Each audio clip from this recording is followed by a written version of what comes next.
Hi guys, my name is Diane Hammonds, and today the exercise that I'm doing is called, well, there's not an exact name for it. It's interpersonal boundaries using yarn.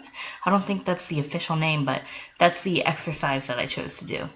And I picked it because I've been putting off doing this for a long time. As you can see, I waited till week 9. And I'm not a big fan of relaxation techniques in general.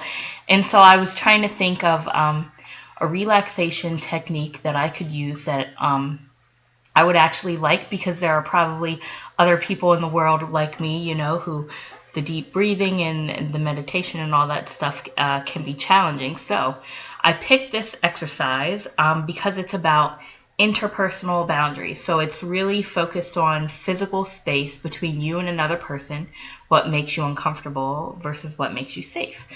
So what you'll need for this exercise is yarn or string, or for kids, a fun adaptation is you could use sidewalk chalk outside in the summer when it's warm. And the purpose of this exercise is to help someone identify what their physical space boundary is, how they feel emotionally and physically with the ANS response system when their boundary is violated, and then, pardon me, some things that they can do to tolerate minor boundary violations. So I'm going to go ahead and jump right into this. So if you've got your string, you want to explain instructions to your people. Sorry, I hope you guys can see me. Maybe you won't be able to see my face, but I think you'll be able to see everything else. So you'll want to be able to explain the instructions to the person, and you're going to want to direct them to use yarn or string or whatever you've got to make a closed circle around themselves. And it's supposed to be the distance of whatever they're comfortable with another person being from them. So if they need a lot of space in order to feel comfortable in physical proximity to another person, their circle needs to be super big. So I'm going to go ahead and make the circle of a pretend client, let's say, who needs a lot of space. Okay.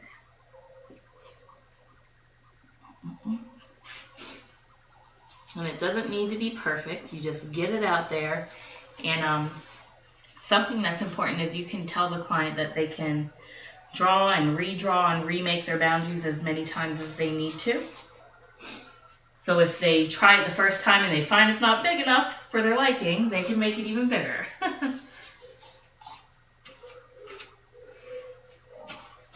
So then we'll just imagine, I don't know how well you guys can see, but the circle's like this big, which is pretty huge. So we'll just imagine our person is in the center there. And then it's gonna be really important for you as the helper to explain every move you make throughout this process. So you're gonna tell the person, Bobby, I'm gonna be moving around the room.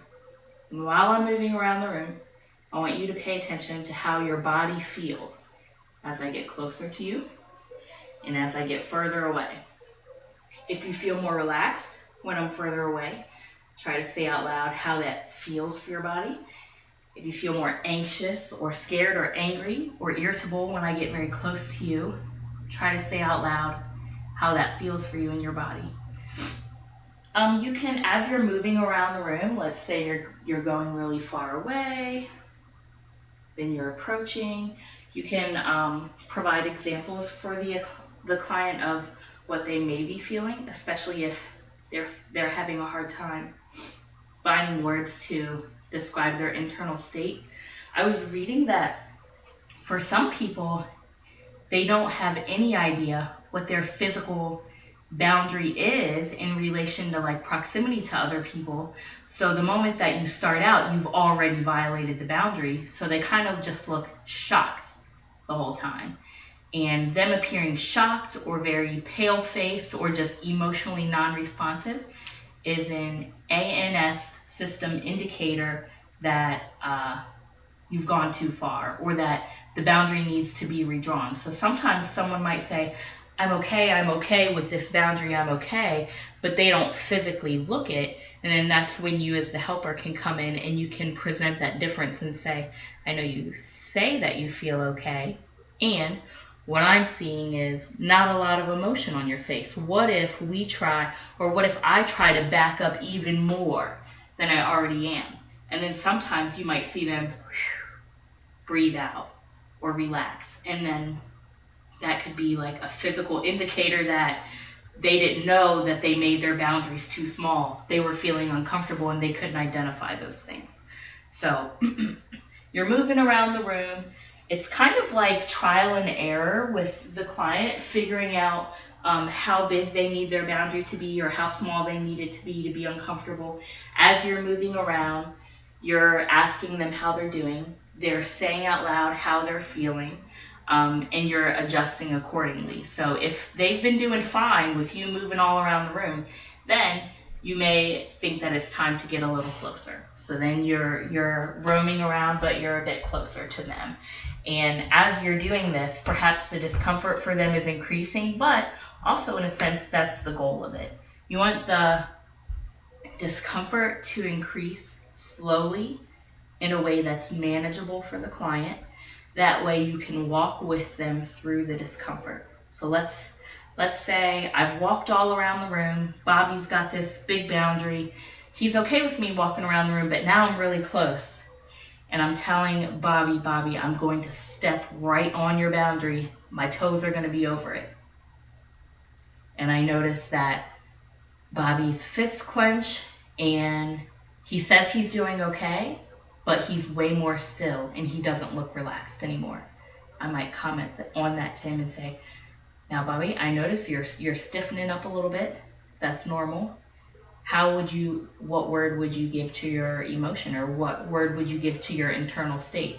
Sometimes if your client's a man or an older man, they might not respond well to you talking about their emotions or them talking about their emotions. So you could use like internal state or your thoughts instead of emotions to understand how they're feeling. But so you get closer and you eventually come to slightly violate that physical space boundary. Some people get irritable. Some people get angry. Some people get uncomfortable. Some people get frightened when you do that. You want it to be slight, though. You don't want to traumatize the client by running all up in their grill and doing some big violation that they can't really process. You want the whole thing to be gradual, so you're starting out far away. You're coming really close, and then you get to the point where I am with Bobby in his circle, that you're just toes over the line. And then you see how they cope with that. You can help them understand how they're feeling on the inside and how they're feeling on the outside. Like, what are their physical bodily reactions, and then what are their emotional reactions to their boundaries being violated.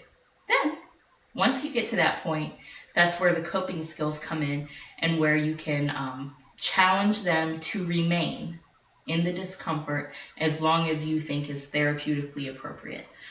You can do deep breathing with them in this moment. You can do counting with them in this moment.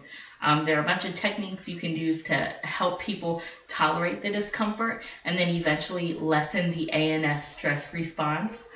So like, you want to see their shoulders kind of loosen up as you're closer. I know this is an experience a lot of us can relate to, like perhaps if you're on the bus. I'll come closer now since it's over. Perhaps if you're on the bus and you got to be super close to people, it's really uncomfortable. Populations that this exercise can work with are people with trauma who are triggered by physical touch or proximity. It can also work with people who have social anxiety disorder, who feel uncomfortable being in close proximity to others. It can help for people who have sensory disorders, people with autism who are very sensitive to touch or being close to people. It can also help people going through culture shock or really severe cultural transitions. Like if they're moving from a bigger boundaried culture like the United States, we like personal space, to a smaller boundaried culture. The ideal is that as you're doing this exercise, trust is building between you and the client. The client is learning to recognize what happens in their physical body when they feel stress or when they feel that their boundaries violated. Then once they develop this awareness, they can feel equipped and more confident to engage coping skills to tolerate those minor boundary violations. And the reason that tolerating and coping is the goal is because there's an element of inevitability in physical space boundary violations. Like I said, if you're on the bus or if you're walking on the street, somebody might knock you or somebody's kid might bump into you. It's something that is out of our control. Therefore, it's beneficial to be able to be equipped with the skills to be able to tolerate those kinds of things. Not that they won't be upsetting, but to have something in your toolbox that you can reach to say, oh, I've been through this before. I understand that I'm safe, even though it's upsetting. That kind of thing. Now, it can be very tempting to want to make this a metaphor for some other kind of boundary. But this is really just intended for physical space boundaries. Another key that was brought up when I was reading about this is that somebody in their mind, if their physical space boundary is violated, they can, in their mind, redraw their boundary smaller so then it becomes unviolated, which I thought was cool. But if you try to make this a metaphor for like sexual boundaries or relationship boundaries or anything, it kind of becomes a victim blaming thing where, oh, well, if you just would have redrawn your boundary to be smaller, you wouldn't have been hurt then. That's not helpful. So this exercise is just specifically for folks with physical touch and physical proximity sensitivities. So I hope that was clear. I hope you guys liked it.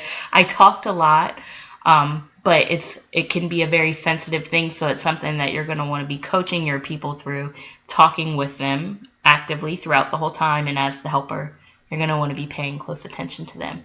And then if you guys can get through it together, trust will be built in the helping relationship, and they'll have greater self-awareness and ability to regulate their emotional and physical responses on a smaller level when their physical space boundaries are violated.